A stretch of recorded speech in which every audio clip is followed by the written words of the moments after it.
Imagine waking up tomorrow and nothing could disturb your peace. Not a careless word. Not a cold stare. Not even a silence from someone you once gave your heart to. Imagine if your calm was no longer fragile like a candle flickering in the wind, but more like a fire burning quietly inside of you. Steady, resilient, untouched by the chaos around it. Now stop imagining.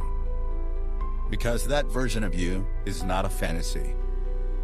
It's a decision. A discipline. A practice. Most people move through life like open wounds. Every breeze feels like a storm. Every silence like a scream. Every small rejection like abandonment. But what if I told you sensitivity doesn't have to mean suffering? What if you could feel deeply, love fully, and live openly, without being shattered every time the world shifts? This episode is for the ones who've been told they're too sensitive, who carry every word like it's carved into their skin, who stay up at night replaying conversations in their head, not because they're weak, but because they care. And that caring, when refined, when rooted in strength, becomes a superpower. So in the next chapters, we're going to learn how to protect your peace without closing your heart. We'll explore what Stoics have taught for centuries. That calm is not a personality trait. It's a skill. It's a kind of emotional martial art. It's something you build moment by moment, breath by breath. By the end of this series, you won't just know how to stay calm. You'll know how to become calm. Let's begin. Peace is not a gift, it's a discipline. We've been told a lie. That peace comes from outside of us. That we'll be calm when life is quiet, when people are kind, when the world slows down. But real peace doesn't wait for silence. It creates it inside the storm. You don't become calm by accident. You become calm by training, by practicing, not reacting, by choosing your focus, by breathing through discomfort instead of fighting it. Every time you don't answer an insult with an insult. Every time you want to scream but choose silence instead. Every time you resist the urge to explain yourself to someone who isn't listening. You are not losing. You are building peace. Stoic philosopher Epictetus taught, it's not what happens to you, but how you react to it that matters. That's not just good advice. That's your path to freedom. You are not obligated to feel everything deeply. Let's break another lie. The one that says if you don't feel everything intensely, you're not alive. That's not sensitivity. That's emotional exhaustion. That's turning every whisper into thunder, every pause into betrayal. Yes, feeling is human. But drowning in every feeling? That's not noble. That's self-minus abandonment. The truth is you are not a character in everyone else's story. Not every silence is a message. Not every distant tone is about you. Not every delay is rejection. Sometimes people are just distracted. Sometimes they're carrying battles you can't see. And most of the time, it has nothing to do with you at all. But if you don't step back, if you don't build space between what happens and how you interpret it, you start turning every moment into a mirror for your wounds. You start bleeding for battles that were never yours. That's not compassion. That's unnecessary suffering. And you don't have to live like that. Let go of the story, come back to the moment. Think about how much energy you've wasted interpreting and reinterpreting situations. How many nights lost over texts that never came? How many smiles you faked just to hide how deeply you were unraveling over nothing real? There is a freedom in saying, this moment does not deserve my pain. This isn't about me. This story my mind is telling, I choose not to believe it. And that choice? It doesn't make you cold. It makes you conscious. You begin to experience emotions in their purest form. You feel real sadness when sadness is true. Real joy when joy is here. Real connection when it's mutual. Not amplified. Not distorted. Not hijacked by wounds from the past. That's not detachment. That's emotional clarity. And it begins with one powerful question. Is this feeling based in truth or in fear? Sensitivity, strength, wisdom. Sensitivity is a gift. It means you can walk into a room and feel the tension in the air. You notice things others miss. You feel what others are afraid to show. But if that gift isn't anchored in strength, it turns inward like a blade. It becomes overthinking, overreacting, overfeeling, until your life becomes a battlefield of unhealed perceptions. You are not born to be wounded by everything you notice. You are born to understand it, move through it, and transform it into wisdom. That's what Stoicism offers us. Not emotional numbness, but emotional sovereignty. Pause. Breathe. Reclaim your power. Every time you pause instead of reacting, you reclaim a little more of yourself, a little more peace, a little more power. And no, that doesn't mean letting people walk over you. It means learning when to stand up and when to stand back and let their storm pass without pulling you into it. It means recognizing that not everything deserves a response. Not every emotion deserves an audience. Your silence is not weakness. It's a choice, a strategy, a signal to the world I am no longer available for chaos. THEDISCINONEOLNALDEETA CHOWTOCIA REWITA CHOUTCRUMBLING. You've likely heard this phrase before. Don't take things personally. But what does that really mean? Because when someone disrespects you, when they speak harshly, ignore you, or withdraw without reason, it feels personal, doesn't it? It hits the heart. It makes you question your worth. It ignites a fire inside your chest: anger, hurt, confusion, shame. But here's the Stoic truth. What feels personal is often just your pain echoing through the moment. And when you don't have space between the event and your reaction, you mistake every shift in the wind as an attack on your soul.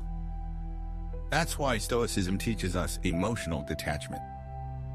Not to become cold, not to become numb, but to become free. Detachment is not indifference, it's inner strength. Let's be clear.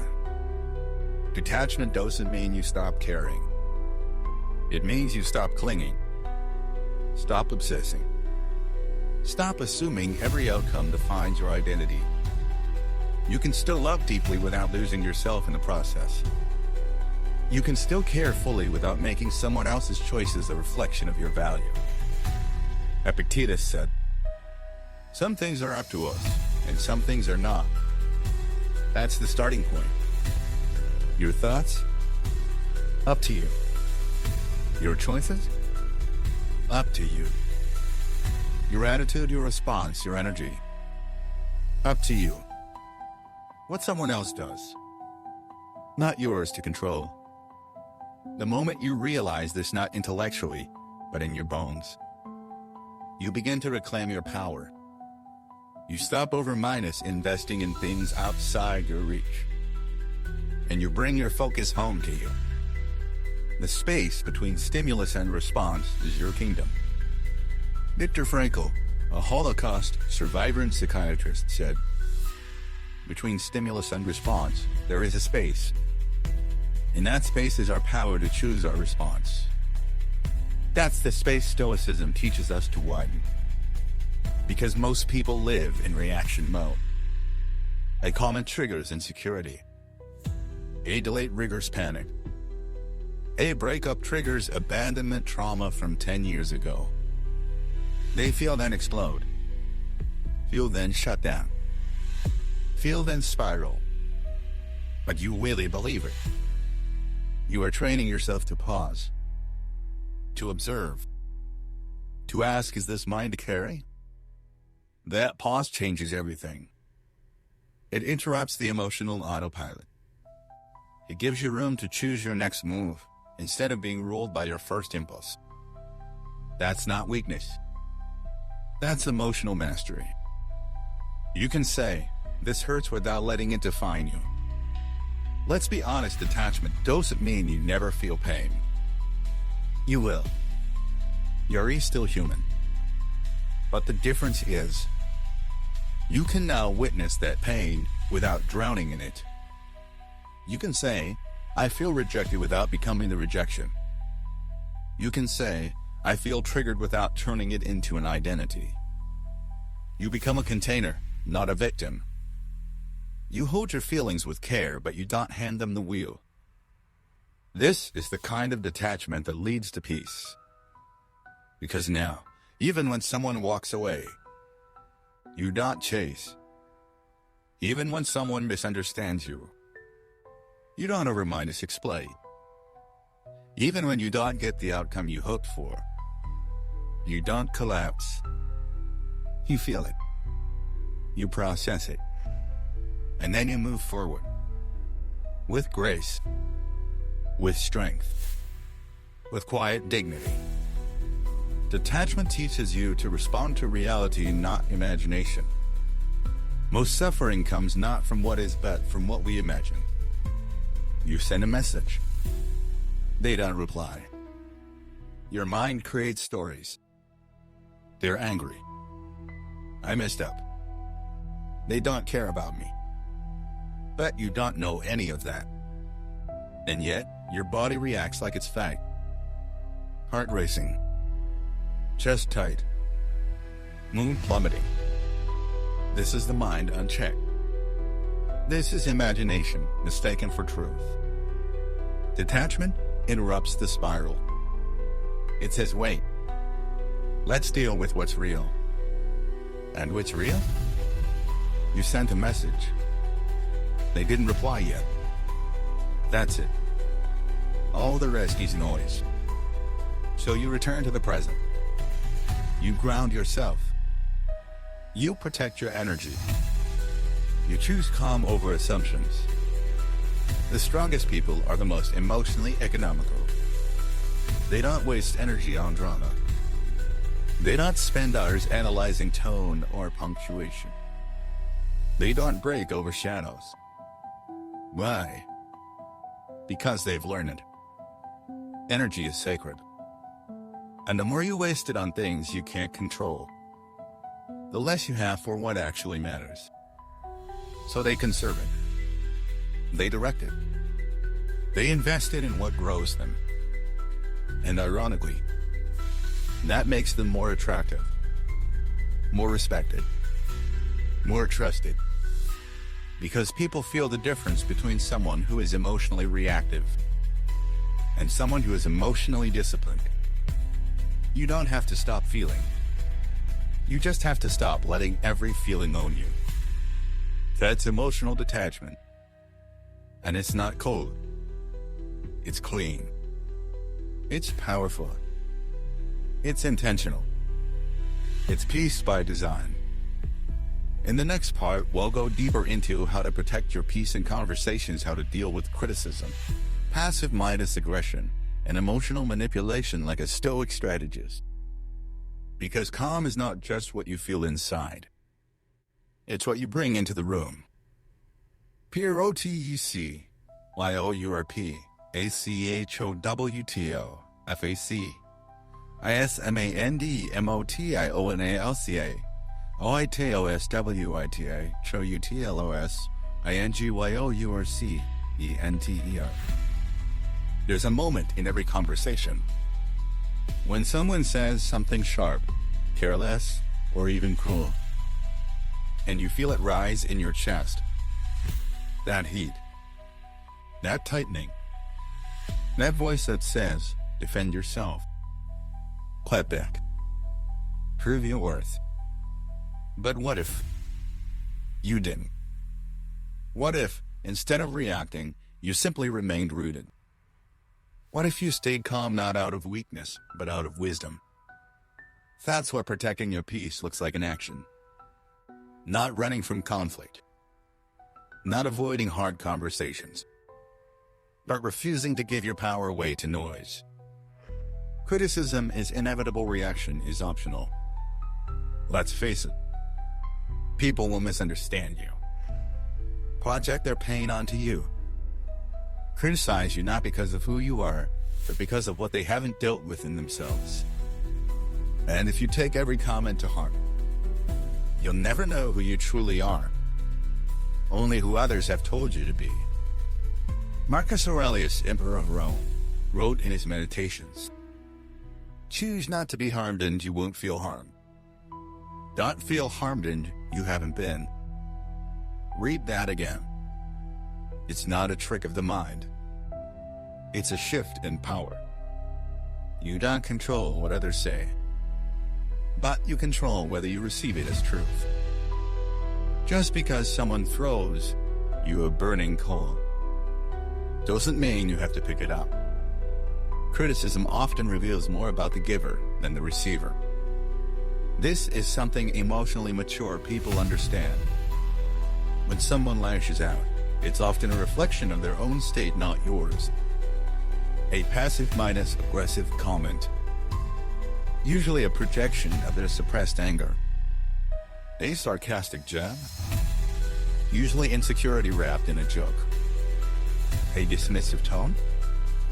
Often the voice they grew up hearing in their own home. So instead of absorbing their words, observe them. Ask, what's really going on here? What wound might they be protecting? Is this about me or about something they haven't processed? That doesn't mean you tolerate abuse, but it means you don't internalize immaturity. You become like a mountain. Strong, silent, unmoved by passing weather. Set emotional boundaries without apology. There is incredible power in saying, "I'm not going to argue right now. I'm not available for this kind of energy. I hear you, but I won't continue this conversation if it turns disrespectful." These aren't threats. They're boundaries. And boundaries aren't walls. They're doors you get to decide who walks through them and how. Stoics believed that virtue acting in alignment with wisdom, courage, and justice was more important than controlling outcomes. So when you set a boundary, you're not being cold. You're choosing virtue over validation. You're saying, I can disagree without disrespect. I can love myself and still love you. But I won't abandon myself to make you feel comfortable. And that self minus respect? It teaches people how to engage with you. It sets the tone. Silently. Consistently. Unmistakably. Let others reveal themselves without your help. One of the most overlooked Stoic strategies is this. Let people talk. Let their character speak for itself. You don't need to correct every exaggeration. You don't need to interrupt every lie. You don't need to expose every inconsistency. Let them reveal themselves. Let silence do the heavy lifting.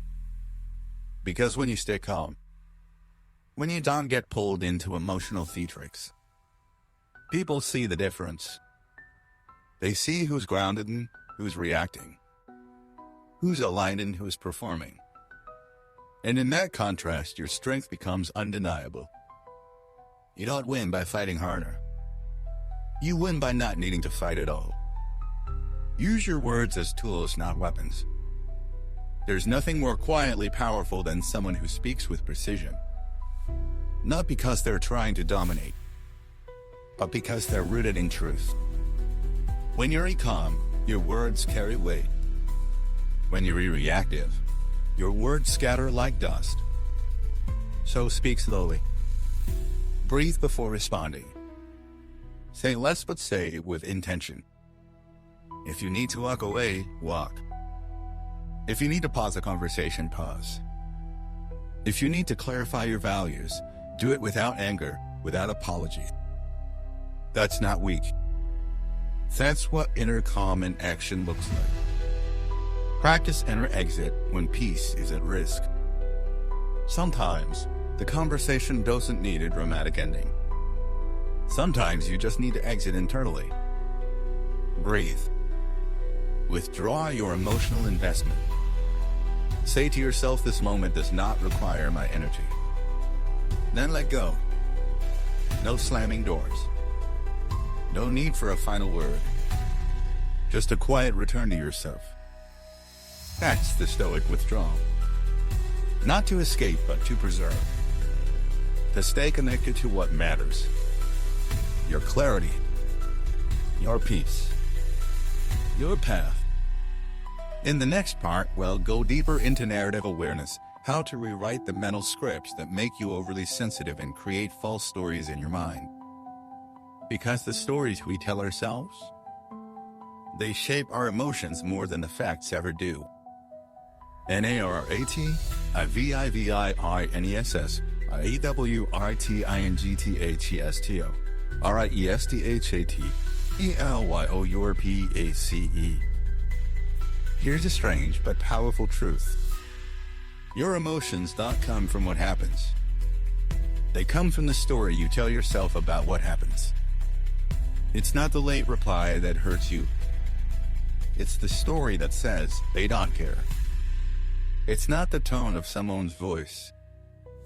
It's the story that says they must be angry at me. It's not the silence from a friend. It's the story that says I must have done something wrong. And unless you become aware of your stories, you'll keep reacting not to life itself, but to your imagination of it. The mind is a storyteller and it rarely tells the whole truth. Your brain is constantly creating meaning. It connects dots. It fills gaps. It completes patterns. But that meaning isn't always reality. It's often colored by past pain, insecurity, fear, unprocessed wounds, old rejection. So when something uncertain happens, your mind panics. It fills the blank space with the most emotionally charged version of the story. That's how sensitivity becomes suffering. Not because you feel deeply, but because you let your story spin wildly before you stop to question it. Stoicism teaches us to become the editor of our stories. Not to erase emotion, but to refine it with reason. Marcus Aurelius wrote, "If you are distressed by anything external, the pain is not due to the thing itself, but to your estimate of it, and this you have the power to revoke at any moment." That's not a motivational quote. That's a call to mental freedom. It means you can feel emotion without becoming its prisoner. You can rewrite the script. Let me show you how. Step 1. Notice the emotion. Name it. The moment you feel a rush of emotions, talk. Don't explain it. Don't defend it. Just name it. I feel anxious. I feel left down. I feel hurt. This separates you from the emotion. It reminds you I have a feeling, but I am not that feeling. That space gives you clarity. Step to find the story beneath it. Ask, what story am I telling myself right now? Is it, they don't care? I'm not good enough? I always get left behind. Say it out loud. Write it down. Don't judge it. Just get it clear. Because until you expose the story, you can edit it. Step 3. Challenge the story with evidence. Now play the Stoic. Ask, is this story true? What evidence supports it? What evidence contradicts it? Is it possible this situation has nothing to do with me? Could they simply be busy, distracted? Going through something I don't see? Could this actually be neutral and dim, adding meaning from my past?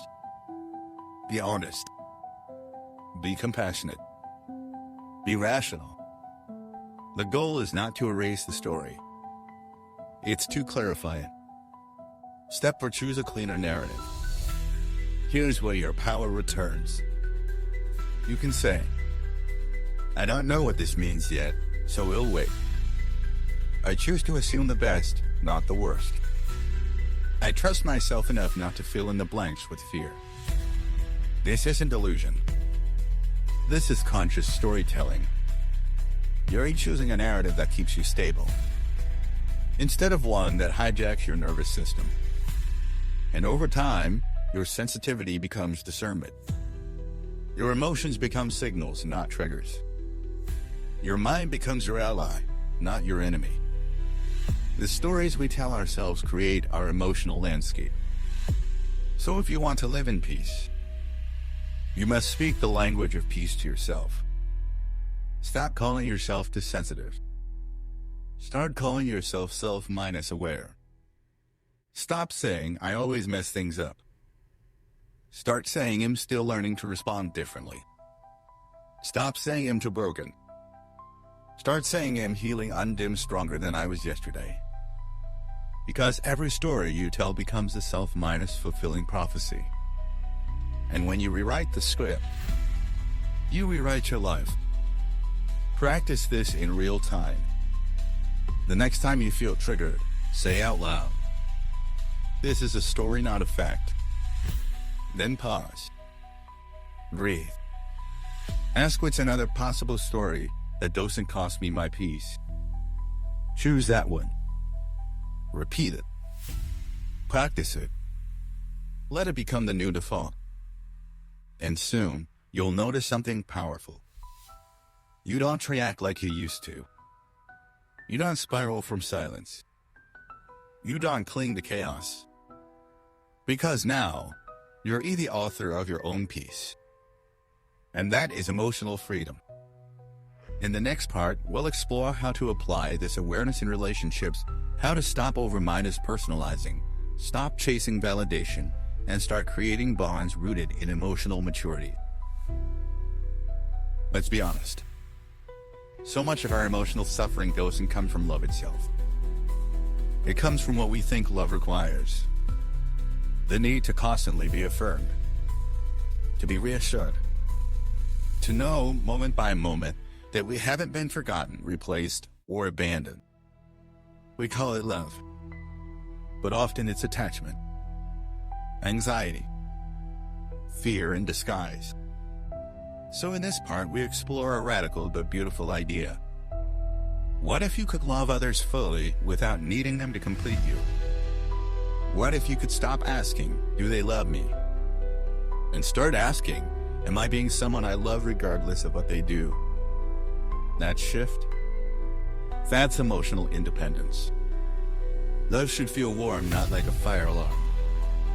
When you attach your self-worth to someone else's mood, message, or attention, you give away your power. You become hyper-aware. Checking your phone.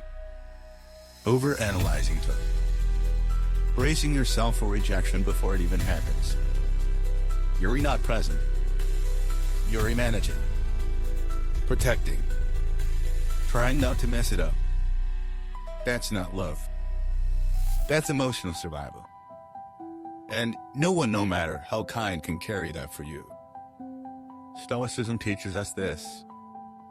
If you want to be loved, love yourself with such calm dignity that it becomes contagious. Because when you stop needing, you become free to actually give. Stop making people responsible for what you've abandoned in yourself. It sounds harsh, but it's one of the most liberating truths. When we don't feel enough, we start outsourcing the job of validation. We ask others to mirror our value because we haven't claimed it internally. But that creates pressure on them and on us.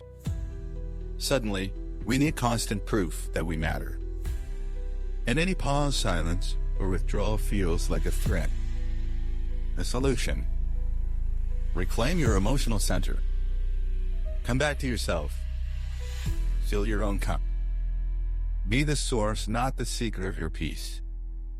So that when someone loves you, it's beautiful. But when they don't, your ease still whole. Love is not performance. It's presence. You don't have to be the funniest, the smartest, the most interesting. You just have to be real. And when you stop trying to earn love, when you stop contorting to fit into someone's expectations, you become magnetic. Because your energy says, I am here because I choose to be, not because I need you to complete me. That's the energy of someone who loves from fullness, not fear. And people feel that difference immediately. Let others be who they are, not who your fear wants them to be. Here's a practice from Stoic philosophy. When someone does something that upsets you, instead of reacting, ask, was this about me? Or is this just them being who they are? That person didn't text back. That friend canceled again. That partner was cold this morning. Before creating a story, check your emotional distance. Are you seeing the event clearly? Or are you filtering it through fear? Most of the time, people are not trying to hurt you. They're just being themselves, flawed, distracted human. And your job isn't to control their behavior. Your job is to decide what version of you shows up in response. Don't chase reassurance. Create stability. The more you need to hear I love you, am here, you matter, the more you've outsourced your center. This doesn't mean becoming cold or closed. It means becoming anchored. So when someone says I love you, it lands. But it doesn't make you. You already know who you are. You don't demand trust, you build it. Not by needing constant proof, but by creating safety through consistency. This is what emotionally mature relationships are built on. Not intensity, but equilibrium. Not drama, but disciplined kindness. Your peace is your responsibility, not your partner's reward. This is the cornerstone of Stoic inspired love. You don't give someone your peace as a reward for treating you well. You cultivate it regardless, so you're steady, present, and full even when life gets hard. You don't say, you complete me. You say, I am whole and I choose to share that with you. And if that energy is not reciprocated, you don't collapse. You clarify. You step back with dignity. Not to punish, but to protect your center. Because the relationship that costs you your peace is too expensive. What does this look like in practice? You stop sending follow subtext when someone doesn't reply. You speak your truth without needing agreement. You hold space for others, but don't make their pain your burden to fix. You say no without guilt. You let people leave without chasing. You let people stay without clinging. And you do all this not because you're detached, but because you finally come home to yourself. The most attractive people don't beg for love. They embody it. They don't say, please see me. They say, here I am. They don't fear being alone. They choose peace over pressure. They don't adjust themselves to be chosen. They stand tall and let those aligned with their values come close. And when they give love, it's not manipulative. It's not transaction. It's a gift. Offered freely. Rooted in wholeness. Unbothered by outcome. That's emotional independence. That's how you love without losing yourself. In the next part, we'll dive into building inner rituals for calm, how to train yourself daily to return to center, reset your nervous system, and live from grounded stillness, not emotional survival. D.I. A YRITUALSF Orientalment or Ainingyoursclftoretu or Ntocenter. You don't become calm by accident. You don't wake up one day with a peaceful mind and a steady heart, especially if you've spent years in emotional survival mode. You become calm by training, by returning to stillness again and again until it becomes the ground beneath your feet. And the secret? It's not about escaping life. It's about learning how to move through it without getting emotionally hijacked every time something unexpected happens. This is where daily rituals come in. Simple, quiet, grounding practices that bring you back to yourself. So you stop spinning and start living with clarity. You don't rise to the level of your goals. You fall to the level of your systems. James Clear. Think about that. No matter how much you want to become, if your daily habits feed anxiety, distraction, and noise, peace will remain a theory, not a reality. The Stoics understood this deeply. Marcus Aurelius, one of the busiest and most burdened men in history, carved time every morning to reflect, journal, and return to his principles. He didn't hope for peace. He practiced it. Why rituals matter? Your nervous system is always listening. Every day, your body is asking, am I safe? Am I grounded? Am I in control? When you wake up and immediately check messages, doom scroll, or dive into urgent tasks, you're telling your nervous system panic is the norm. But when you create small rituals, repeated acts of calm, you begin to tell your body, it's safe here. I'm in control. There's space to breathe. And that shift, it changes everything. It creates a baseline of peace that makes you resilient, not reactive. Morning rituals, how you begin, sets the tone. Start in stillness, not stimulation. Before reaching for your phone, sit in silence. Just for 5 minutes. Let your thoughts settle. Breathe. Anchor yourself in the moment. Mental reset today, I will. Each morning, write or say aloud. Today, I will choose calm. Today, I will not take things personally. Today, I will protect my peace. It's not magic. It's mental orientation. You're reminding yourself of who you are before the world tells you otherwise. Cold water or warm movement. Either splash cold water on your face or stretch gently. You're signaling to your body we're present now. We're awake with purpose. Read one line of wisdom. Not a scroll of opinions. Not a flood of information. Just one line from a Stoic, a poet, a truth-minded teller. Example. You have power over your mind, not outside events. Realize this, and you will find strength. Marcus Aurelius. Made that ritual reclaiming your state. The world will try to pull you off center. Through news. Through people. Through unpredictability. So at least once during the day, pause. Take 2 minutes. No thought. No noise. Just one deep breath. Inhale for 4, hold for 4, exhale for 6. Then ask, where is my mind right now? Do I need to adjust my story? Can I soften, even just a little? These moments are small, but they compound. You're not waiting for life to calm down. You're learning to self-regulate. Evening ritual, return to yourself. This isn't just about winding down. It's about processing and closing the day. Journal without performance. Don't write what sounds good. Write what's true. What did I react to today?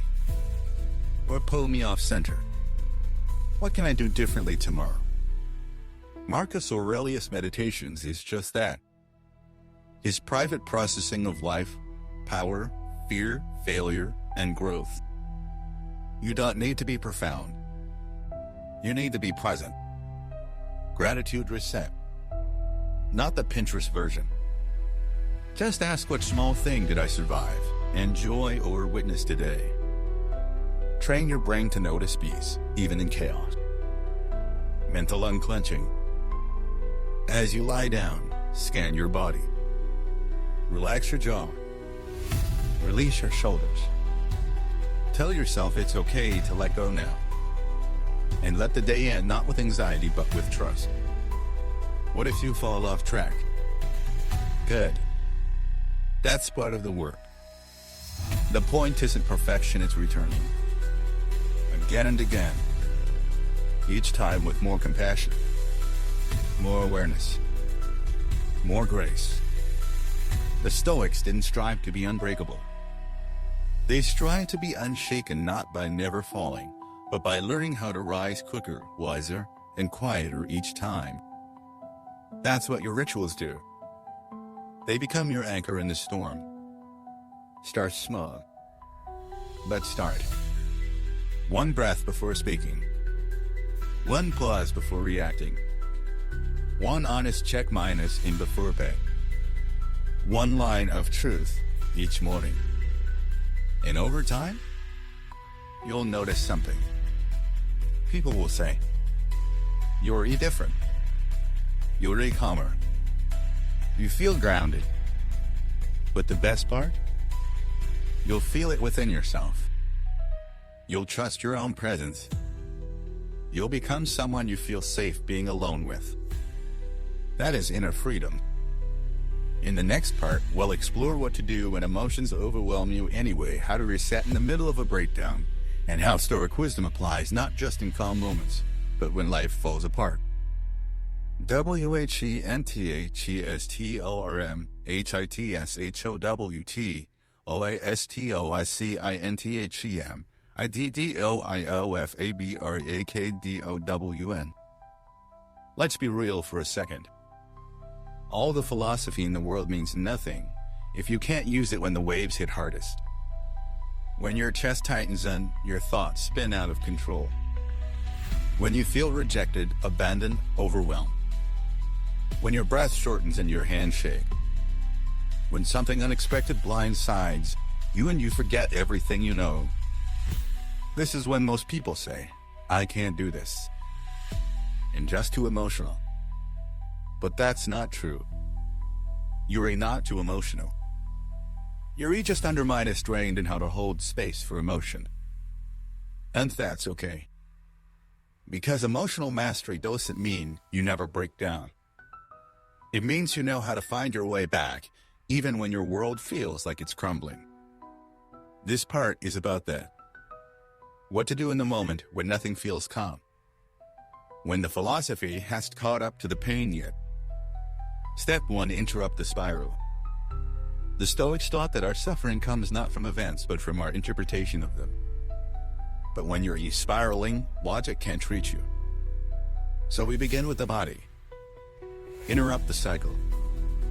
Physically. Immediately. Stand up. Shake out your hands. Put your feet flat on the floor. Name 5 things you see, 4 things you hear, 3 things you feel.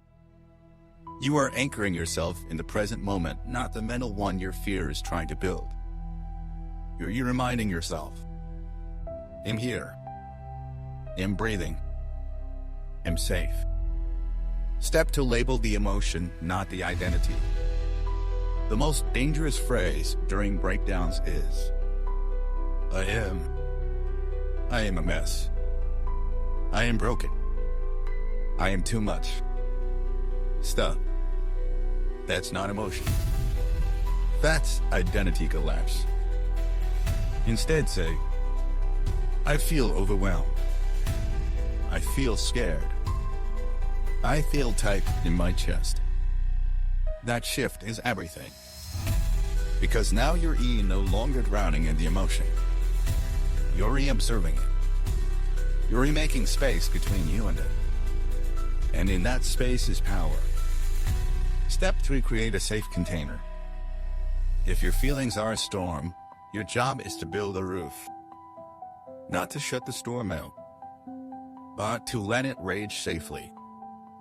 Here's how. Find a quiet space, if possible. Set a timer 5, 10, or 15 minutes.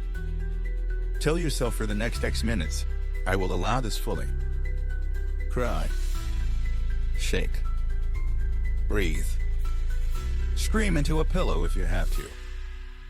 But do not narrate. Thought creates stories like, this always happens, or no one will ever love me, or I'm a failure. That's the mind trying to hijack the moment. Let the body move through what it needs without adding mental firewood. When the timer ends, place your hand on your heart. Say that was allowed. That was safe. That was temporary. Step for bringing your inner stoic. Once the wave has passed, now it's time for wisdom. Now you can ask, what was I expecting that didn't happen? What am I assuming here that might not be true? Am I reacting to this moment or to something from the past it's reminding me of? This is where your stoic training activates. You're not denying the emotion. You're investigating it. Not to shame yourself, but to understand yourself better than ever before. Step 5, reset your nervous system. After a breakdown, your body needs care. Drink water. Slowly. Sit in nature or stare out a window. Listen to a calm voice, one that reminds you of truth, not panic.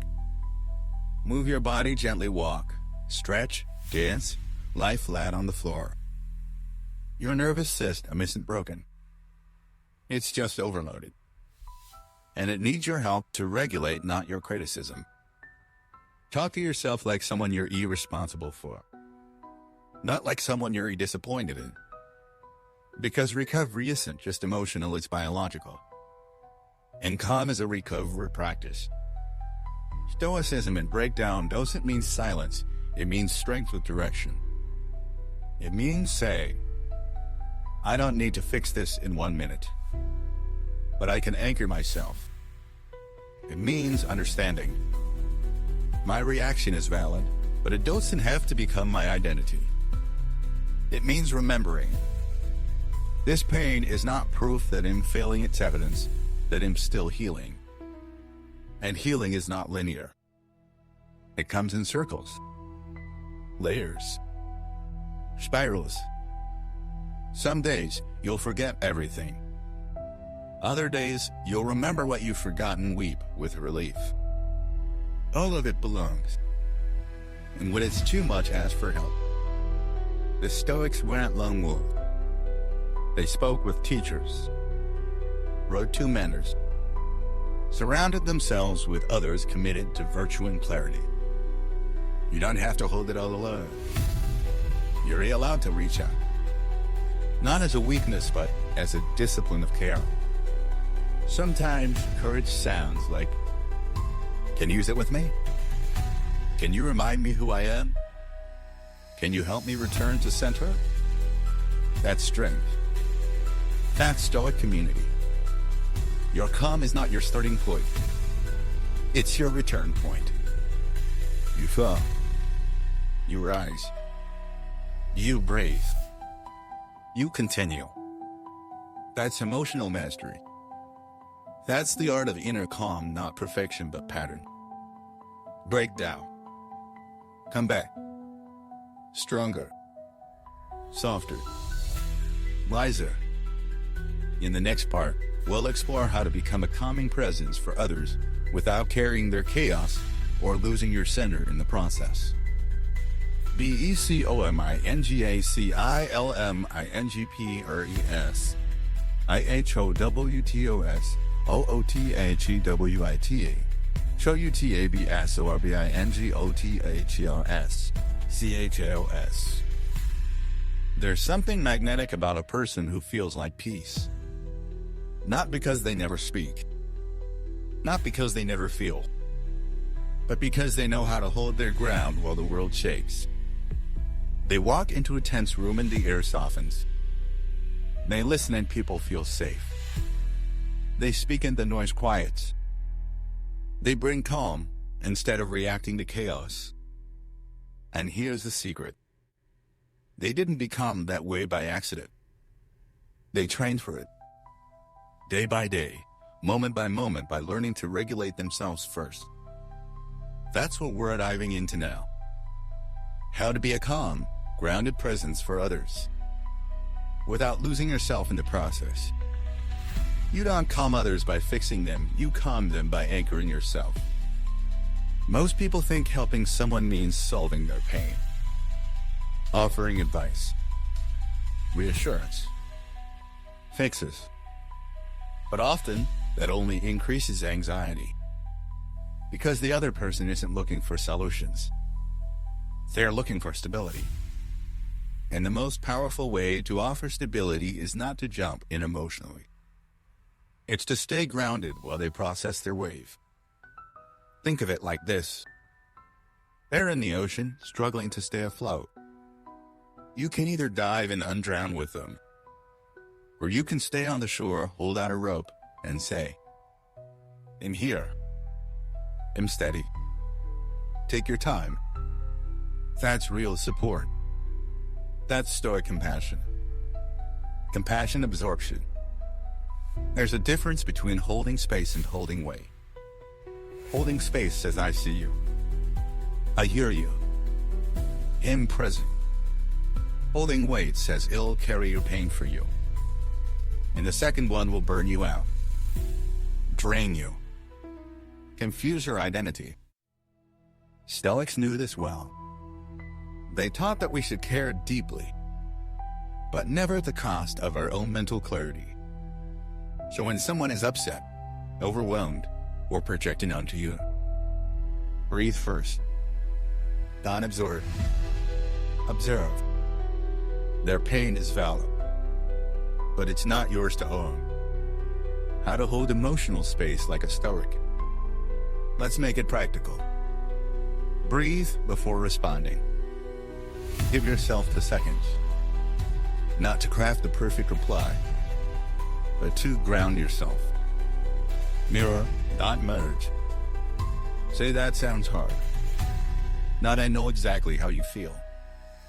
Because sometimes you don't. And trying to relate too quickly can make people feel unseen. Ask, don't assume. Instead of offering immediate advice, ask, "What do you need right now? Do you want support, space, or a solution?" Let them guide you. Feel their energy, but choose your response. Your nervous system might pick up their emotion, tension, fear, sadness. But you still have agency. You can say, "I feel the heat, but I don't have to pass it on." That's emotional maturity. Don't confuse emotional closeness with emotional responsibility. You can be deeply close to someone and still say, "This is not my burden to fix." You can love them and still maintain emotional boundaries. You can stay present and still decline to take on their pain as your identity. In fact, that's what makes your presence healing, because your calm reminds them that stability is possible, not through avoidance, but through clarity. The calmer you are, the more truth becomes accessible. Have you noticed? In moments of conflict or overwhelm, people say things they don't mean. They exaggerate. They explode. They shut down. That's not their truth, it's their fear speaking. But when you stay calm, something powerful happens. Their nervous system mirrors yours. You invite them into safety, into breath, into rational thinking. They soften because you didn't escalate. That's not weakness. That's leadership. Boundaries make your calm sustainable. If you want to stay grounded long minus term, you must protect your energy. You are allowed to pause a conversation. You are allowed to say, I don't have capacity for this right now. You are allowed to love someone without being their emotional punching bag. Boundaries don't make you distant. They make your care durable. Because without boundaries, even your love will feel like resentment. Even your patience will feel like exhaustion. Even your presence will start to feel like pressure. Protect your peace so your presence stays clean. The calmest person in the room is the most influential. Not because they control others, but because they control themselves. They don't need to be the loudest. They don't need to have the last word. They don't need to dominate. They regulate. They steady. They breathe. And everyone around them feels it. That's power. That's stoicism in action. That's what happens when you become a vessel of peace, not because life is calm, but because you are. In the next part, we'll explore how to protect your emotional energy long-term through environmental design, digital boundaries, and value-aligned living. Because peace isn't just an internal state. It's also about how you structure your life. GUARDINGYOURE NERGYATOWTODS GNALIFETHATS UPPORTSYOURPACE. Let's start with a simple truth. You can do all the inner work in the world. Meditate. Journal. Breathe. But if you constantly surround yourself with noise, drama, and chaos, your nervous system will never feel safe. Because calm is not just an internal practice. It's an environmental discipline. You can't expect your mind to be still when your life is cluttered. You can't expect emotional clarity when your calendar is overbooked, your digital life is overstimulated, and your values are constantly being compromised. So in this part, we shift the focus outward. We learn how to design a life that protects your inner calm without apology. Not by building walls, but by building structure. By removing what drains you so what nourishes you can grow. Your energy is your most valuable currency. Not your time. Not your money. Not your ideas. Your energy determines the quality of your presence. And your presence determines everything. Your ability to connect. Your ability to lead. Your ability to enjoy your own life. But most people give it away like it's endless. They say yes when they mean no. They check messages 24/7. They stay in group chats that make them anxious. They chase people who confuse them. They commit to things that violate their core values. And then wonder why they're tired, numb, disconnected, angry. But the answer isn't more self minus gear. It's more self minus respect. Audit your energy leaks. Take a quiet moment and ask yourself, what conversations consistently leave me drained? What apps pull me into mental chaos? What people make me feel like I have to perform to be loved? What obligations do I keep out of guilt, not alignment? These are your leaks. And unless you seal them, no amount of meditation will fix your exhaustion. You don't have to cut everything out overnight. But awareness is power. Because once you see what drains you, you can start making braver decisions. Digital boundaries, mental clarity. Let's talk about your phone. It is not neutral. It is a portal for anxiety, comparison, urgency, and addiction. The Stoics didn't have smartphones, but they deeply understood input discipline. They filtered what entered their mind. They avoided gossip, sensationalism, empty distraction, because they knew what you feed your mind shapes your mind. So create sacred spaces in your day. No phone for the first 30 minutes after waking. No screens during meals. Airplane mode after 9 p.m. 1 hour deep work with notifications off. Don't aim for perfection. Aim for intentionality. Your phone is a tool. It's not your nervous system's landlord. Emotional minimalism say no more often. You don't tell everyone your time. You don't tell every invitation a yes. You don't tell every text an immediate reply. Start treating your attention like a sacred space. Because it is. When you say yes to what drains you, you're saying no to what restores you. So ask, is this aligned with who I'm becoming? Does this support my peace or sabotage it? If I say yes here, what part of me am I neglecting? The answers will be clear. If you're quiet enough to listen, design your space for serenity. Your physical environment speaks to your mind. Messy space, scattered thinking.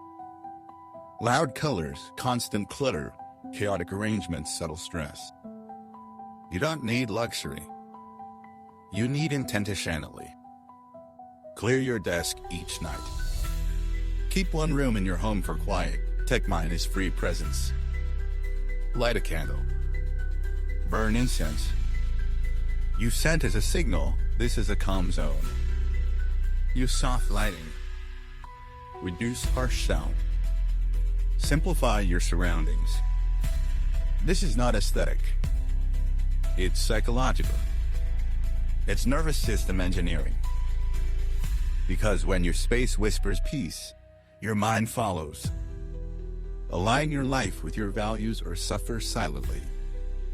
Nothing drains your energy faster than living out of alignment with your truth. If you value honesty, but work in a culture of manipulation, you'll burn out. If you value solitude but never schedule quiet time, you'll resent everyone. If you value depth but keep shallow relationships, you'll feel alone in a crowded room. So ask, what are my top 3 values right now? Maybe it's clarity, freedom, kindness. Now audit your life. Do my conversations reflect those? Does my schedule reflect those? Do I make decisions through those? Where there is misalignment, there will always be invisible exhaustion. And no amount of coffee, vacation, or therapy will fix what only integrity can. Build a life that whispers peace even when the world is loud. You can't control everything, but you can control the structure of your day, the people you respond to, the energy you surround yourself with, the standards you hold your environment to. This is what Stoics practice, not just resilience but design. They didn't hope for peace. They built lives that supported it. You can too. In the next part, we'll explore BYONDB, INGUND, INGUND, RSTOODTI, IEDOMINLEDT, INGGOO, FEXBLANETION. Here's one of the greatest hidden sources of suffering: the deep craving to be understood. We want people to see our heart, to get our intentions, to know we didn't mean harm, to see the full picture, not just the messy moment. To say, yes, I understand why you said that, why you feel this way, why you did what you did. And when that doesn't happen, when people judge us unfairly, misread our silence, twist our words, or walk away without asking for our side, we feel powerless, invisible, wounded. But here's what the Stoics taught and what modern emotional mastery confirms. You don't need to be understood to be at peace. You need to be anchored in truth, and let the rest go. The need to explain is often a need to self-validate. Let's be honest. How much of your explaining is actually about them? Most of the time, it's not. It's about you trying to protect how you're seen, trying to prevent discomfort, trying to fix someone's impression so you don't have to sit in uncertainty. But when you realize that someone's perception of you is their responsibility, not yours to micromanage, you begin to relax. You stop chasing the impossible perfect understanding. You stop editing your truth into something palatable. You stop begging people to get it. And you begin standing in quiet clarity. I know what I meant. I know who I am. That is enough. Marcus Aurelius wrote, "Waste no more time arguing what a good man should be. Be one." He didn't say make sure they know you're good. He didn't say convince them you had good intentions. He said live it. Let your presence be the proof. Let your decisions be the echo. Let your stillness be the shield. Let people misunderstand you without chasing them down. Sometimes they'll misinterpret your silence as indifference, your boundaries as rejection, your calm as coldness. Let them. Don't contort. Don't panic. Don't sprint to fix it. Don't bleed your peace trying to rescue a narrative that was never yours to carry. Because once you learn how to let go of that final thread, the craving to be God, you begin to feel an entirely new kind of freedom. You stop selling yourself. You start embodying yourself. You stop over-minus explaining. You start observing. You stop exhausting yourself for approval. You start choosing peace over performance. Here's what that might sound like in real life. They say you've changed. You say I've grown. They say you never explained. You say I did in the ways that matter. With actions, not noise. They say you should have told me more. You say I've learned that silence is also a message. You don't need to be defensive. You don't need to be rude. You simply need to be centered.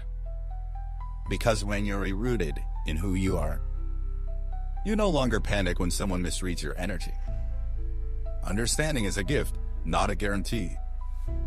You can offer your truth, but you can't control how it lands. You can communicate with clarity, but you can't force someone to listen with openness. You can share your side, but if they're committed to misunderstanding you, there's nothing you can say to change that. And that's not your failure. That's their filter. The right people won't need much explanation. They'll feel your energy. They'll witness your patterns. They'll see consistency in how you show up, and they'll trust that. They won't dissect your every word. They won't twist your pauses into betrayal. They won't need a thesis for every boundary you set, because they're grounded enough in themselves to receive you without paranoia.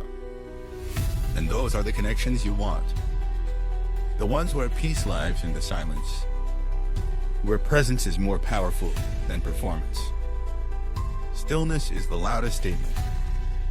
When you stop explaining, people start watching. When you stop defending, people start reflecting. When you stop rushing to be understood, you start radiating a quiet authority. Because calm doesn't argue. It leads. Not through dominance, but through steadiness. Not through perfection, but through alignment. And in a world full of shouting, spinning, and over-minus explaining, stillness speaks volumes. Let this become your new mantra. I do not need to be understood to be at peace. Repeat it. Live it. Let it liberate you from the exhausting cycle of emotional PR. Because the ones who need a press release for every part of your personality, they're not your people. The ones who need you to shrink to fit their comfort, they're not your people. And that's okay. You don't need to be understood by everyone. You need to be true to yourself. The rest will align or fall away. And either way, you stay grounded.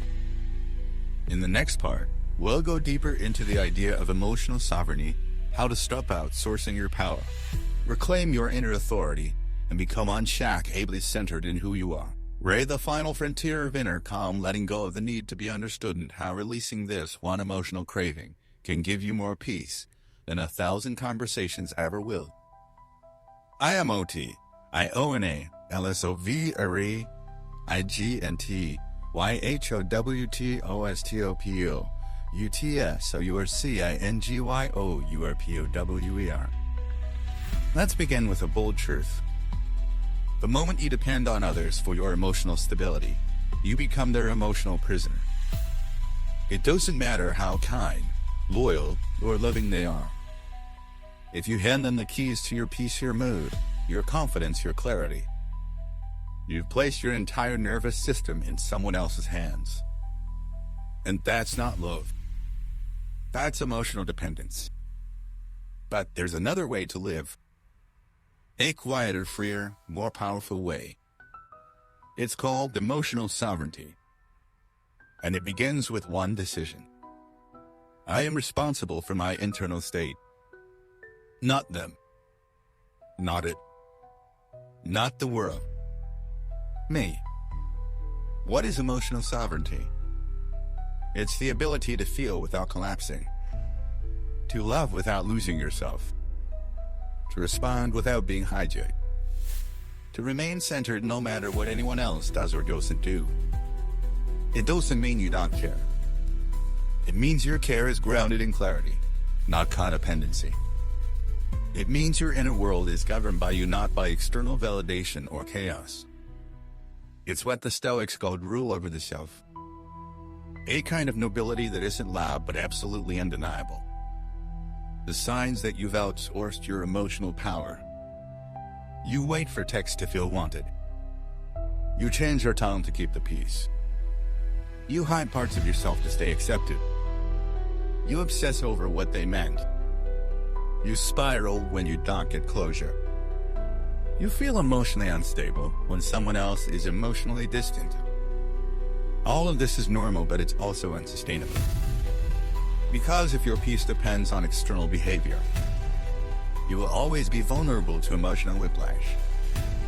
And over time, you'll become unrecognizable to yourself. How the Stoics practiced emotional self-mindedness rule. They didn't suppress their emotions. They governed them. They didn't deny pain. They refused to be ruled by it. Marcus Aurelius wrote, "You have power over your mind, not outside events. Realize this, and you will find strength." That's the core. Not to be untouched by life, but to refuse to let life drag you into emotional slavery. So how do we train for this kind of sovereignty? Let's make it real. Step 1, create an internal home that you return to daily. Your sovereignty begins where your inner voice gets louder than the noise. That voice that says, I am safe here. I choose how I respond. No one decides who I am except me. You strengthen that voice through daily silence. Journaling what's true, not just what's loud.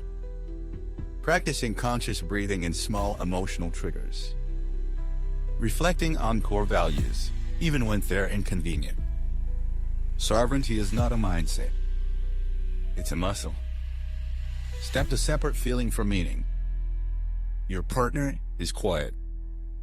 Doesn't mean they're withdrawing. Your friend takes long to reply. Doesn't mean you did something wrong. You feel anxious? Doesn't mean something is broken. Sovereignty teaches you to say, this is what I feel and I will hold space for it. But I won't create unnecessary meaning around it. That's how you stay open without being fragile. Available without being dependent. Loving without being ruled. Step 3, take emotional responsibility before emotional action. When you're triggered, don't act. Not yet. Sit. Feel. Name it. This feels like rejection. Then ask, is this true or just familiar? Act only after you've returned to yourself. Not from fear. Not from urgency. From alignment. That's sovereignty. Step for step, explaining yourself minus worth. You don't have to justify your boundaries. You don't have to convince someone you're worthy of love. You don't need to perform peace to be accepted. The sovereign self says, I'm not here to be decoded. I'm here to live in integrity. If they see it, great. If they don't, you keep walking. Because sovereignty is not about dominance. It's about quiet alignment. Step 5, forgive without needing permission. Sovereignty also means emotional closure from within. They may never apologize. They may never understand. They may never acknowledge the damage. But you don't need their words to make peace with yourself. You forgive to free your energy, to unclench your heart, to say, you no longer get to rent space in my nervous system. That's not weakness.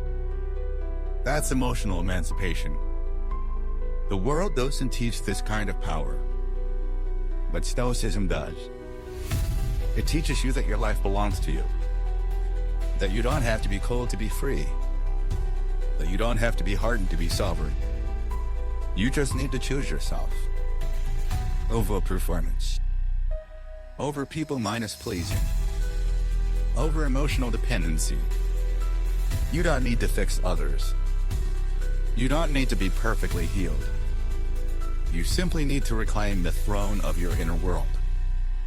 And once you do, you become someone no storm can shake. In the final part, we'll bring it all together. How to walk through life with inner calm, emotional independence, and unshakable presence. As someone who doesn't need to be loud, because their quiet confidence says everything. UMBRIA, ABLEAAALNESS, HOWTOBECOMETHEP, RSONWA, CHODOES, NTNEETOSA, CHO, UTTOBEHEARD. You've made it this far not just through words, but through a journey inward. You've learned how to pause before reacting, how to stand in clarity when emotion storms through, how to stop chasing peace and start becoming it. Now we arrive at the final transformation. Not the end, but the integration, where ideas become identity, where stillness stops being something you seek and becomes who you are. This is what it means to live with unbreakable calm. A quiet strength that needs no performance. A presence that whispers, I know who I am. You don't have to be loud to be heard. You don't have to be seen to be powerful. We live in a culture of noise, of performance, of highlight reels and over-explanation. But you are choosing another way. You are choosing the subtle gravity of self minus respect, the soft authority of emotional discipline, the undeniable magnetism of stillness. People may not understand it. They may project onto it. They may mistake it for coldness. Let them. Your life is not a pitch. Your truth doesn't need a press release. Your calm is not for sale. It's sacred. True confidence is quiet because it's not looking for confirmation. When you trust your voice, you don't have to raise it. When you stand in your values, you don't need applause. When you're anchored in self-minus awareness, you're not shaken by misunderstanding. This is the paradox. The more centered you become, the less you need to prove anything. You just are. And people feel it. Not through your volume, through your vibe, your presence, your rhythm, your ability to remain still when the world flinches. You become someone different. Think about it. You no longer spin out over unanswered messages. You no longer mistake silence for rejection. You no longer explain yourself to be validated.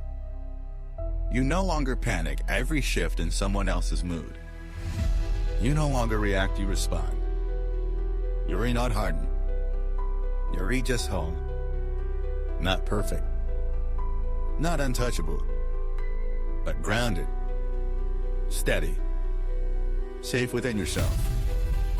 This is what you've trained for. Not a fake version of Stoicism, cold and detached, but the real Stoicism, alive, human, present, and anchored in truth. You become someone others can trust even when you say nothing. And that is rare. Because when you walk into a room now, you don't steal attention, but people turn toward you. You don't dominate, but people feel held in your presence. Not because you fix them, not because you perform, but because your energy says, I'm not here to impress. I'm here to embody. Your quiet is no longer absence, it's power under control. You've stopped trying to control others. You've stopped outsourcing your work. You've stopped living on emotional autopilot. And in doing so, you've taken your life back. Not with force, with stillness. That kind of presence. It heals. It leads. It inspires. Because the people who carry calm in a chaotic world, they don't just stand out. They stand strong. So now what? You keep practicing. Keep returning. Keep choosing the principles you've learned here. Pause before reacting. Own your story, but don't become it. Let go of what you can't control. Trust what aligns and release what doesn't. Hold space without carrying weight. Lead with your presence, not your performance. You keep showing up, not as who you think you should be, but as who you've trained to become. Calm, conscious, compassionate, unbothered by the noise because you found peace in the silence. If this journey changed you, share it. Not because you owe anyone, but because someone out there is drowning in their own mind. And your share might be the rope. Not everyone needs to shout. Not everyone needs to be loud. Some of us are here to live as reminders that it's possible to feel deeply, hold your ground, and walk through life with the quiet power the world can't ignore. You are no longer just sensitive. You're stoic, still, strong, not because you shut down, but because you chose mastery over reaction. And in a world addicted to chaos, that choice is a revolution. Welcome to your new chapter. Walk it in silence. Walk it in strength. Walk it like someone who no longer needs to prove they're whole because they know they are.